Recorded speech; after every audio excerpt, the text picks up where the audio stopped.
মহানবী মেহফিলে মানবতার পাঠ, মহানবীর আদর্শেই বিশ্ব শান্তির বার্তা। কালাইন উচ্চ মাধ্যমিক বিদ্যালয়ে অনুষ্ঠিত বাৎসরিক সিরাতুন্নবী মেহফিলে বক্তারা মানবতার মহান শিক্ষা এবং বিশ্ব শান্তির বার্তা তুলে ধরেন। প্রধান অতিথি তরুণ ধর্মীয় পণ্ডিত মুফতি মাওলানা মাহবুবুল আলম কাসেমি বরফুয়া বলেন, মানবতার মূল্যবোধ লোপ পাওয়ায় বিশ্বজুড়ে অশান্তি বাড়ছে। মহানবী হযরত মুহাম্মদের জীবন আদর্শই প্রকৃত মানবতার দিশা দেখায়। মুখ্য অতিথি মুফতি মাওলানা আব্দুল বাসিত আল কাসেমি শিক্ষার গুরুত্ব তুলে ধরে বলেন, শিক্ষা মানুষকে নৈতিকভাবে শক্তিশালী করে। বিদ্যালয়ের এসএমডিসি চেয়ারম্যান এবং কাঠিগড়ার বিধায়ক খলিল উদ্দিন মজুমদার বলেন, সমাজে শান্তি প্রতিষ্ঠায় প্রেম ভালোবাসা অপরিহার্য। মহানবীর নির্দেশিত পথেই এক্ষেত্রে দিশা দিতে পারে। অনুষ্ঠানে কোরআন পাঠ, গজল, কবিতা, হামদ এবং নজরুল সঙ্গীত সহ বিভিন্ন প্রতিযোগিতা অনুষ্ঠিত হয়।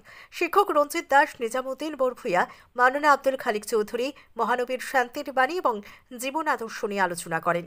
শেষে বিজয়ীদের পুরস্কার বিতরণ এবং বিশ্ব শান্তি কামনায় মোনাজাত করা হয়। কালাইন থেকে আব্দুল সুবহান লস্করের প্রতিবেদন, সোনার বাংলা সংবাদ। থামিয়ে দেননি এই জন্য মাত্র 23 বছরের সমাপ্তিতে প্রায় 1.5 লক্ষ মানুষ এমন সৈনিক তৈরি করেছিলেন যারা শুধু যুদ্ধ, অস্ত্র শস্ত্র দিয়ে যুদ্ধ জানত এমন নয়, তারা জানত পৃথিবীর অশান্তিকে কিভাবে শান্তিতে পরিবর্তিত করা যায়।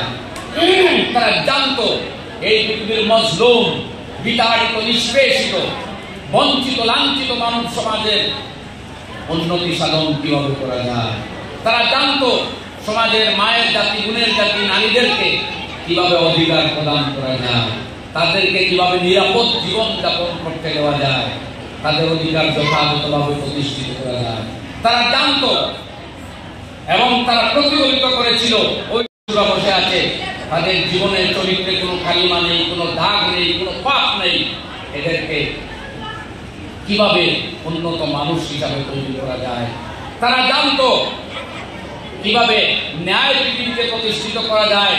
একদিকে বাবা আর আরেকদিকে অজানা মানুষ যদি দাঁড়ায় বিচার প্রার্থী হয়, তবুও বাবার মুখের দিকে তাকিয়ে তার পক্ষে রায় না দিয়ে ইনসাফ প্রতিষ্ঠিত করে, ন্যায় প্রতিষ্ঠিত করে, অজানা মানুষটা ন্যায়ের পক্ষে হলেও তার পক্ষে রায় দিয়ে ন্যায়কে পৃথিবীতে সুপ্রতিষ্ঠিত করা কিভাবে যায় তারা জানত এবং করেছিল। সুতরাং এই যে প্রায় 1.5 লক্ষাধিক মানুষ তিনি প্রতিষ্ঠিত করেছিলেন, এদেরকে বলা হয় সাহাবায়ে কেরাম রাদিয়াল্লাহু আনহুম। তারাও মাত্র 10,000 সাহাবীর খবর আছে মদিনায়,